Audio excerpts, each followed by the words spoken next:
Have you wondered if you would ever reach a place in your grief journey where you could use your pain for purpose?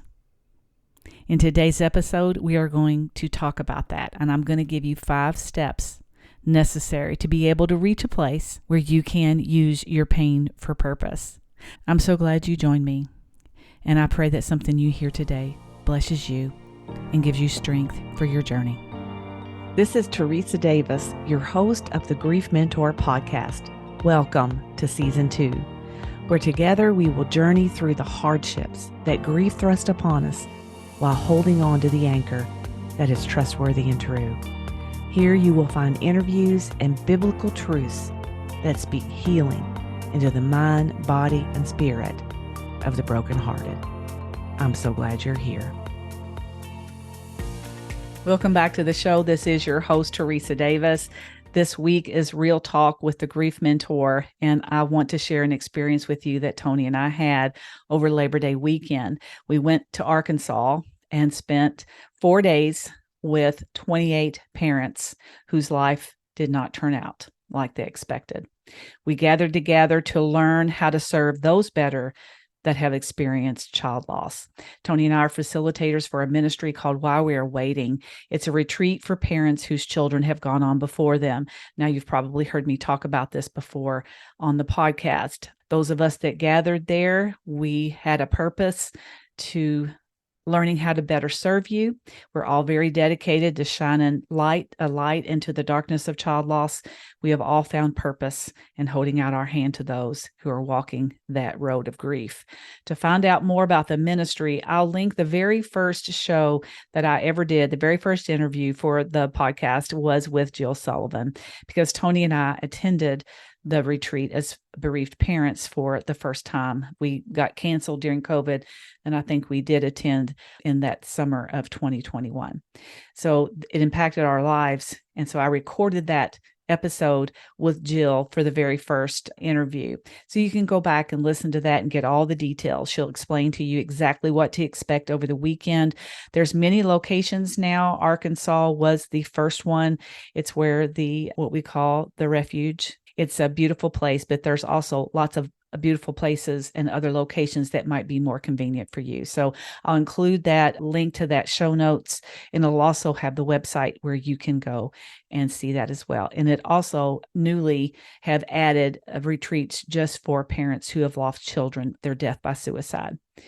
So I wanted to share that information with you because Tony and I have found purpose in our pain of our grief by sharing our story. And that's what I want to talk to you about today. How do you find purpose in the pain of your grief? I want to mention that if you have lost your identity with the death of the one you love, that you may feel like you have no purpose. Identity crisis after death is very real. When you've been married for a number of years and your spouse dies, part of you is ripped away. If you are a grieving mother or father and you have suffered the death of your child, your identity as a parent is threatened, especially if that is your only child. If you're a caregiver and the one you love has gone on before you, now that role is gone, and it's difficult to find your way in a world without them. So what do? How do you move forward in a world where you don't know where you belong? That's a really good question, and I want to help you answer it. There's 5 steps to finding purpose in the pain of your grief. And the very first one is managing your grief. Now that looks different for everyone. Some people prefer to manage their grief quietly by reading books and journaling. Some prefer counseling individually or in group settings. Some prefer to reach out to friends and family that they consider to be safe to express their grief. Others prefer spending time with their pastor or someone that they know who has experienced a similar loss and will understand their circumstances. Some prefer a combination of all the above, and that's what I did personally to manage my grief, along with spending lots of time talking to God. Prayers of lament, most were not so pretty. Time in His Word, digging for the answers that I needed to be able to continue living my life. Building back your life after loss, friends, It is a step-by-step process. And there is no time frame for managing your grief. But I will say this, being intentional will determine where you are a year from now or 10 years from now. The second step in finding your purpose in the pain of your grief is to find community. We were not created to live in a bubble, guys. We were not created to isolate ourselves from the rest of the world. Now, I'm not talking about the space that we create around ourselves right after the death of our loved one in that early grief, where you only allow those people to surround you that are there for your benefit, not theirs. Remember, that's my definition of safe people, is people that are there for your benefit and not theirs. I'm not talking about that space that we create around ourselves. I'm talking about when we are past those few weeks, months of grief, and we start to realize that we can't do this on our own, right? We need each other. Allowing others to speak truth and life into you in the midst of that heavy grief is essential for healthy grieving, because we're not so rational in those early stages, are we, guys? Number 3 is discover your passion. When I emerged from the darkness of grief, I woke with a passion to help others survive, because no one prepared me for the death of my son. Not my church, not my faith, not the God that I thought I knew before Andrew died. I was totally unprepared to what living on this broken earth could be like. I needed to know that I was going to make it. I needed to know that I was going to survive despite my circumstances, and I needed someone to show me how. And that's what I've committed to be for you. Number 4, have a growth mindset. This is something only you can choose, friend. It only comes after the hard work of managing your grief. It's the decision that you have to make when you come to the crossroads. I'll link that episode in the show notes. And number 5, say yes to telling your story. Because, friend, when you work through your grief and you manage your grief and you build your life back one step at a time, you will have a story to tell. I want to tell you today about a man named Jacob that wrestled with God all night. You can find this story in the book of Genesis, chapter 32. Now, I'm going to set it up for you so that you can have a little bit of background here. So Jacob was the son of Isaac and Rebekah. So Isaac might ring a bell. Isaac was the son of Abraham. Remember the son of Abraham and Sarah that she had in her old age, in his old age. Isaac is Jacob's father, which means Abraham is Jacob's grandfather. Now that's significant because Jacob's lineage is in the line of Christ. So it's important for us to know the significance of the person that we're talking about here. Now, Jacob had kind of a shady past. We're going to talk about that in a minute, but we're going to pick up the story where he leaves his father-in-law's house. His father-in-law's name was Laban. After Jacob did his dirty deed, he left home. His mom, in fact, sent him away for his safety, and he landed in Laban's house. Now, Laban was not such a stand-up guy, right? He lied to Jacob several times. In those years, it was custom for you to pay a dowry or work for your wife.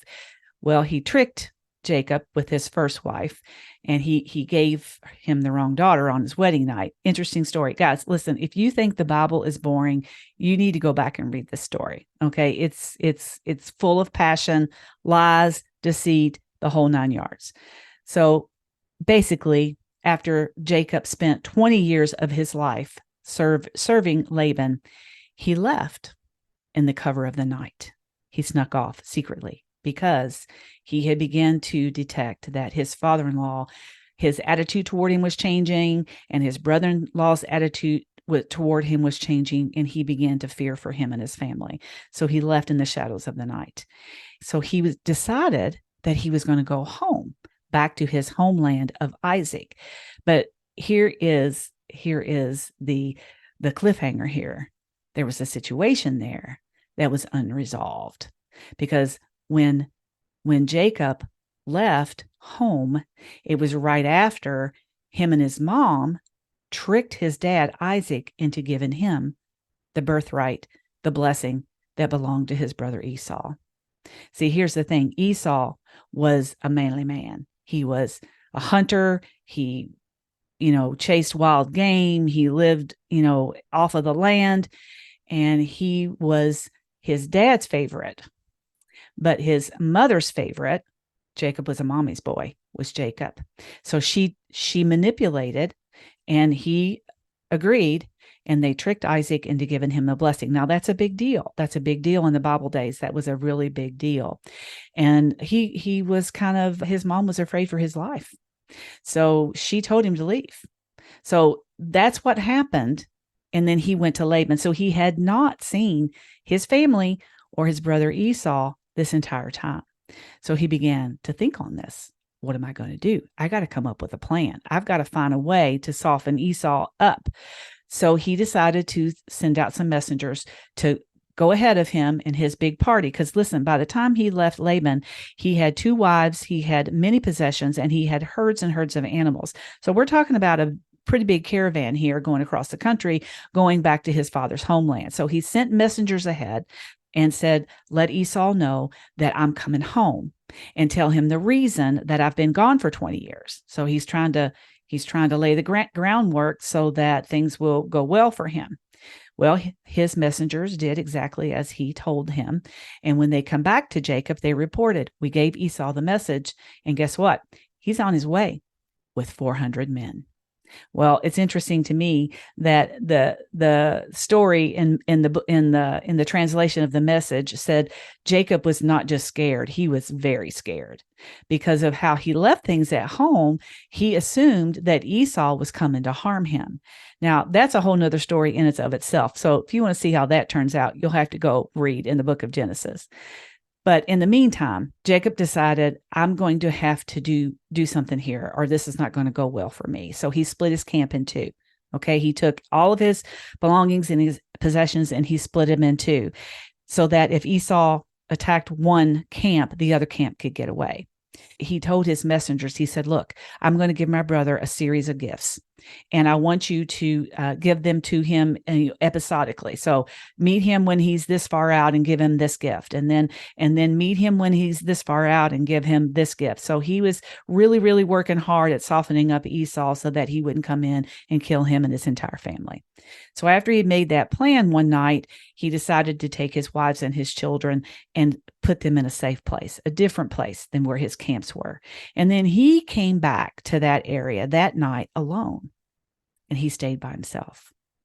And that is where Jacob got his name as a God wrestler. You can find that in the book of Genesis. Now, this is what happened. He wrestled with God all night long. Have you wrestled with God in your grief? Have you wondered how a good God could allow your loved one to die? Did you feel lost and alone? Betrayed? Because he could have and he didn't? If your answer is yes, I so understand. I wrestled with God for about a year. But just like Jacob, I wouldn't let go. He wrestled with God all night. How many sleepless nights have you laid awake twisted in your grief and despair, pleading with God to give you the answers you need? When the man, I'm using air quotes because the Bible refers to him as the man, saw at daybreak that he couldn't get away from Jacob, he had to touch his hip and cause it to go out of socket so that he could get away from him. And he said to him at daybreak, he said, Jacob, it's daybreak, let me go. And you know what Jacob's reply was? I'm not going to let you go until you bless me. Friends, finding purpose in your pain of your loss means hanging on and wrestling with God until you get the answers that you need to live your life again.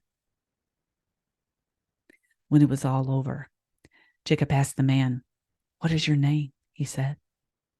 And the man replied, "Why do you need to know my name?" And in that moment, he blessed Jacob. Jacob named that place God's face because he said, "I saw the face of God and I lived to tell the story." When you dig in and you don't give up, when you keep knocking, knocking, knocking, even when you don't hear an answer, even when you feel like your prayers of lament are falling on deaf ears, when you keep knocking and you keep seeking, God will reveal himself to you, just like he did Jacob and just like he did to me. And it'll be in that moment that you'll be able to say, "I saw the face of God in my story." And you lived to tell about it. That's what finding purpose in your pain looks like, friend. You'll be so driven to tell your story that people won't be able to get you to shut up. It's not explainable in human terms because it's supernatural. If you're saying to me right now, well, that may have worked for Jacob, and it may have worked for you, but it won't work for me, then you're believing the lie of the enemy. Because you know what he wants? He wants you to stay exactly where you are right now. He wants you in a position of being stuck. He wants you in a position of being idle every day. Because in that place of idle, you're not telling your story. You're not fulfilling your purpose that was given to you by God himself before the foundations of the world was laid. Ephesians 1:4 tells us that even before he made the world, that God chose us. Jeremiah 11:5 says, "Before I formed you in the womb, I knew you. Before you were born, I set you apart." Maybe you're like me. I was too bitter to accept my circumstances. Life didn't turn out the way I wanted, so I was done with God until the day I came to the crossroad. You might be saying, "He can't use me. I've done ... Or he can't use me because ... Listen to me. Jacob was a cheater. Peter had a temper. You remember what Peter did? He denied Christ in the most crucial, important time. But he was used mightily by God. David, the little boy with the 5 stones that killed Goliath, he had an affair. And not only did he have an affair, but she got pregnant. And he called her husband home out of the war to spend some time with his family so that he could set the stage as if he were the father of the baby. And then you know what he did? He sent him, his name was Uriah. He sent him out into the front lines to be killed. So there would be no evidence of his mistake. What about Paul? Remember Paul? Before he was Paul, he was Saul, and he was a murderer. But God chose him to bring the gospel to us, the Gentiles. Have you ever heard that saying that God doesn't call the qualified? No, he qualifies the called. I don't know your circumstances, and I don't assume to understand the way you feel or what you've been through. But I do know this. He wants you to tell your story. Start there. If you're overwhelmed with all of this chatter and talk about purpose, just start there. It's that simple. Just tell your story. Are you struggling with your purpose? Has your life changed so much that you simply can't see a way forward? I get it. I was there too. The road was really scary and unfamiliar, but I learned which tools that I needed to walk this road of grief during that time of wrestling with God, when I wouldn't let go because I needed answers to be able to live my life. And He gave them to me, and I'm sharing them all with you. If you're ready to build your life back one step at a time, I'm ready to help you. If you're ready to discover your true identity and what that means for your purpose, let's do it. What's holding you back from saying yes? What if God placed you in my path for such a time as this? The roadmap for grief is there to help you build your life back. It came from the ashes of my grief, from that time of wrestling with God, where He taught me things that I want to share with you. Pray about it. Go to the link in the show notes, investigate what I have to offer, and then pray and ask the Father if this is the road that He wants you to take. Because I'm holding my hand out to you in the darkness. Let me show you the way, one step at a time. And that's all I have for you today, guys. So until next time, take care. Did you hear something today that could help you in your grief journey? I pray that you did. If you know somebody that could benefit from this episode, would you share it with them today? I pray this blesses you from my heart to yours. Until next time.